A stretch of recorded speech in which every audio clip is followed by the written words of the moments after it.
now that we're done at the front here, we're going to move our way to the back. What really sets the Dodge Ram off from the competition is its rear suspension. Unlike all the other trucks in the 1500 series class, they all utilize a leaf spring. Leaf springs have been around since the early 12th century, and here what we have is a coil spring. Now, customers are going to come in, they're going to talk to you, they're going to wonder, why do we have a coil spring and all the other trucks have a leaf spring? Well, it really boils down to cost. Leaf springs are pretty inexpensive. They get the job done, but they don't give you a very good ride. To illustrate that, if you go back to the 60s and early 70s, just have all these muscle cars. You pull up to a stoplight in your Mopar, and your buddy in a Mustang or his Camaro will come over, and you line up at the light would go green, and all that torque and those big block V8s would try to just spin that rear end right out from underneath the car. What would happen is that the leaf spring would actually, this long leaf spring would actually distort and create a traction, no traction scenario where you get wheel hop. Well, what old drag racers used to do back in the day is they used to take these things called these ladder bars or these traction bars, and they used to strap them onto the leaf spring to control that movement. Because remember, a spring is a spring and a spring from this very end to this very end. So it can distort and it can move all throughout this area.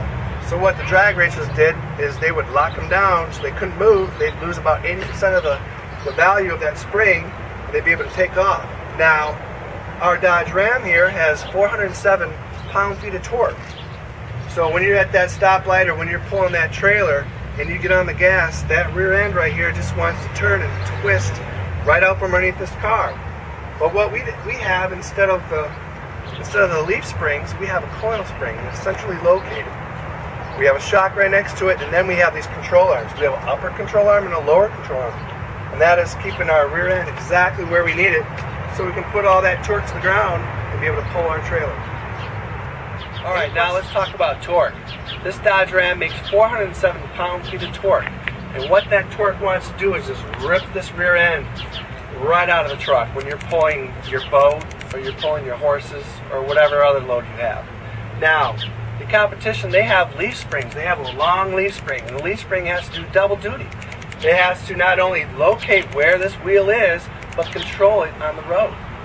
For what we have here in the Dodge, we have an upper control arm and a lower control arm, and we can locate where that wheel is at all times. So the spring only has to do one job, and that's react to the road. So for that's why we have the best. We think the cost is worth it because they're going to get a much better ride. Remember, 80% of the life of this truck is going to be unladen.